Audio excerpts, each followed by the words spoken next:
सकते हैं। देखो भाई, कभी बॉय को अट्रैक्ट करेगा? नहीं करेगा, बिल्कुल नहीं करेगा। लड़के लड़के को कभी नहीं पसंद करते हैं, है ना। अगर गर्ल है तो गर्ल को कभी पसंद करेगी? कभी नहीं करेगी।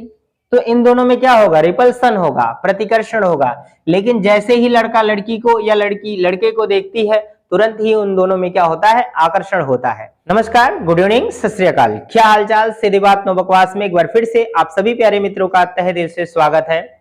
दोस्तों, आज की इस वीडियो में हम क्लास 11 फिजिक्स का एक नया टॉपिक करने वाले हैं। जैसा कि आप जानते हैं, आजकल हम क्लास 11 फिजिक्स का 8th चैप्टर कर रहे हैं, जिसका नाम है गुरुत्वाकर्षण।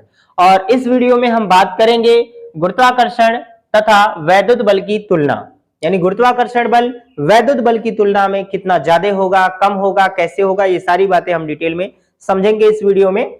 और आप जानते हैं कि जैसे ही गुरुत्वाकर्षण बल हमने आपको बताया है, ठीक इसी तरह का फार्मूला वैद्युत बल के लिए भी है। फर्क सिर्फ इतना है कि गुरुत्वाकर्षण बल आकर्षण बल होता है, परंतु वैद्युत बल जो होता है वो आकर्षण तथा प्रतिकर्षण दोनों बल होता है।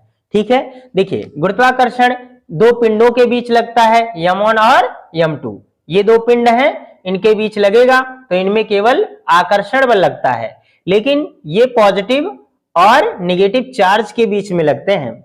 चार्ज मतलब क्या होता है? आवेश। वैद्युत बल क्या है? चार्जेस के बीच में लगता है, द्रव्यमानों के बीच नहीं लगता है। ठीक है, ऐसे ही मतलब ये Q1 होगा, ये Q2 होगा। अच्छा, वैद्युत बल क्या होता है? आकर्षण और प्रतिकर्षण दोनों बल होता है। रीजन क्या है? जैसे देखिए दोस्तों, यहां पर दो विपरीत आवेश हैं, तो इनके बीच कौन सा बल लगेगा? आकर्षण बल लगेगा। लेकिन जब दो ये ही चार्जेस सेम हो जाते हैं, प्लस प्लस हो जाता है, माइनस माइनस हो जाता है, तो दोनों के बीच में प्रतिकर्षण बल लगता है। दोनों के बीच में क्या लगता है? प्रतिकर्षण बल लगता है। इसे हम इस तरह से भी समझ सकते हैं। देखो भाई, कभी बॉय को अट्रैक्ट करेगा? नहीं करेगा, बिल्कुल नहीं करेगा। लड़के लड़के को कभी नहीं पसंद करते हैं, है ना। अगर गर्ल है तो गर्ल को कभी पसंद करेगी? कभी नहीं करेगी। तो इन दोनों में क्या होगा? रिपल्सन होगा, प्रतिकर्षण होगा। लेकिन जैसे ही लड़का लड़की को या लड़की लड़के को देखती है, तुरंत ही उन दोनों में क्या होता है? आकर्षण होता है। ठीक है, तो ये है वैद्युत बल और ये है हमारा गुरुत्वाकर्षण बल। गुरुत्वाकर्षण बल केवल अट्रैक्टिव फोर्स होता है, केवल अट्रैक्टिव फोर्स होता है। और वैद्युत बल क्या होता है? यहां पर आकर्षण और प्रतिकर्षण दोनों बल होते हैं। प्यारे बच्चों, यहां पर कैसे ये वैद्युत बल ज्यादा होता है और कैसे ये हमारा गुरुत्वाकर्षण बल कम होता है, इसी के बारे में समझेंगे। दो समान प्रकार के कण लेंगे, उनको चार्जेस के बीच में फोर्स निकालेंगे, फिर यहाँ पर गुरुत्वाकर्षण निकालेंगे, तो चीजें बेहतर तरीके से आपको समझ आ जाएंगी। ठीक है, तो तब तक आप, जब तक मैं इसे शुरू करूं तब तक आप वीडियो को शेयर कर दीजिए अपने दोस्तों के साथ। तो चलिए शुरू करते हैं। सबसे पहले हमने गुरुत्वाकर्षण का जो फॉर्मूला पढ़ा है, Fg gravitational force is equal क्या था प्यारे बच्चों? G m1 m2 और अपॉन में क्या है? r² है। इसी तरह से हमने देखा है कि Fe इलेक्ट्रिक फोर्स, जो इलेक्ट्रिक फोर्स होता है वो K Q1 Q2 और अपॉन में क्या होता है? r²।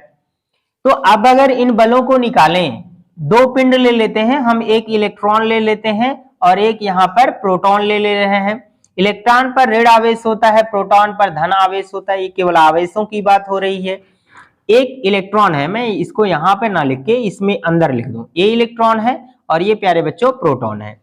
तो पहले हम क्या निकालने वाले हैं? इनके बीच ग्रेविटेशनल फोर्स। अगर ग्रेविटेशनल फोर्स निकालेंगे तो ये हम जान रहे हैं अट्रैक्टिव फोर्स है Fg। तो Fg का मान क्या होगा यहां पर समझते हैं। देखिए, इससे पहले आप लोग जान लीजिए कि m1 आपको जरूरी है लिखना। m1 होगा, ये होगा m2। तो पहले हम लिख लेते हैं m1। m1 का मतलब क्या हुआ? Mass of electron. इलेक्ट्रॉन का जो मास होता है वो 9.11 गुणे 10⁻31 kg होता है। और इसी तरह से m2 की वैल्यू निकालो, तो m2 का मतलब क्या है? मास ऑफ प्रोटॉन, और इसका मास जो होता है 1.67 इंटू 10⁻27 kg होता है। ये भी आपको ध्यान रखना है। इससे हम क्या निकालेंगे? ग्रेविटेशनल फोर्स निकालेंगे। ठीक इसी तरह से अगर हम इस फॉर्मूले को जब लगाइएगा तो यहाँ पर Q1 लिखेंगे।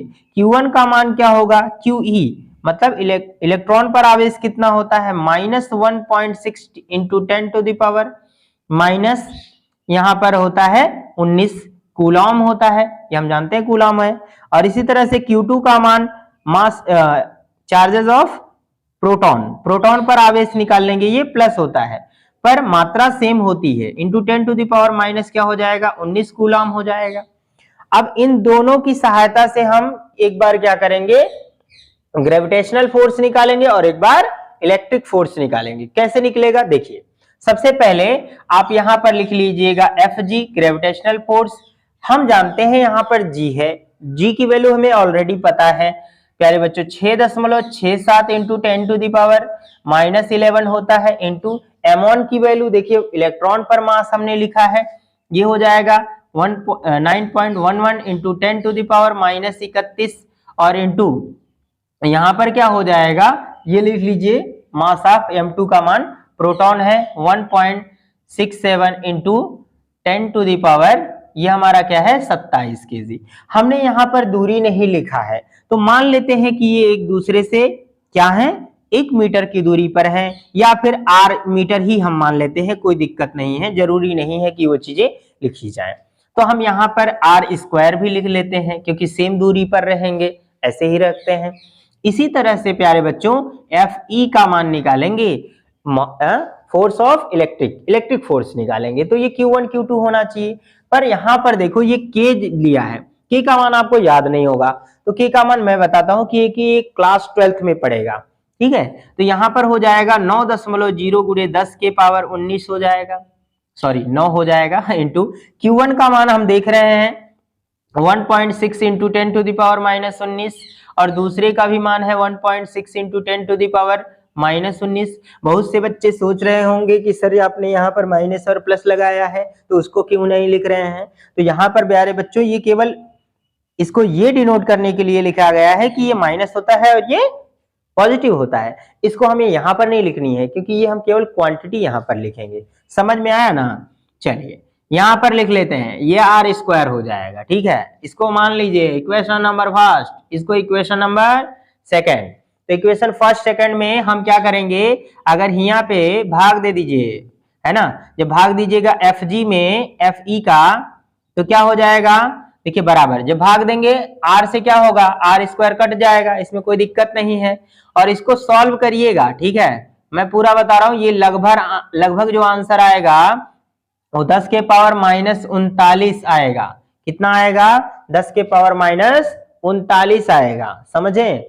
अब देखिए इसको कैसे सॉल्व करेंगे, इसको थोड़ा सा और मॉडिफाई कर लीजिए, देखिए अपॉन में 1 मान के इसको थोड़ा सा ऐसे अपॉन कर दीजिए, ये Fg इसे लगभग मान रहे हैं तो अभी इक्वल लिख ही देते हैं, कोई दिक्कत नहीं है। ये आगे जो अंक आएंगे ना उसको इग्नोर करना है, जैसे ये पावर केवल लिख लेना और बाकी इधर जो अंक आ रहा है वो छोड़ देना, क्योंकि बहुत ही सिंपल है, बहुत शॉर्ट में है।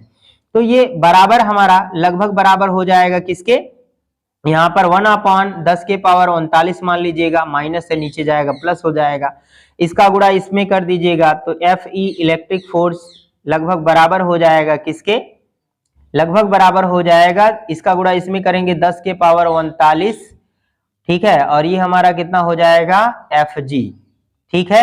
इससे हमें क्या समझ में आता है कि इलेक्ट्रिक फोर्स दो समान प्रकार के पिंडों के बीच लगने वाला गुरुत्वाकर्षण वैद्युत बल की तुलना में बहुत ज्यादा कम होता है। समझिएगा कैसे हुआ, यहां पर नंबरिंग की बात अगर मैं करूं तो ये एक है, मतलब एक इलेक्ट्रिक फोर्स बराबर है 10 के पावर 39 ग्रेविटेशनल फोर्स के। तो इसका क्या मतलब हुआ कि भैया ये 10 के पावर 39 लोग मिलकर इस एक के बराबर है, इसका मतलब बड़ा कौन होगा, यही ना होगा, तो ये हो जाएगा, ठीक है। तो इस प्रकार से हम यहां पर लिख सकते हैं दोस्तों कि वैद्युत बल गुरुत्वाकर्षण बल की तुलना में लगभग 10 के पावर 39 गुना बड़ा होता है। इस प्रकार से हम इस टॉपिक को कवर कर सकते हैं। दोस्तों आप चाहें तो वीडियो को पॉज करके स्क्रीनशॉट ले सकते हैं।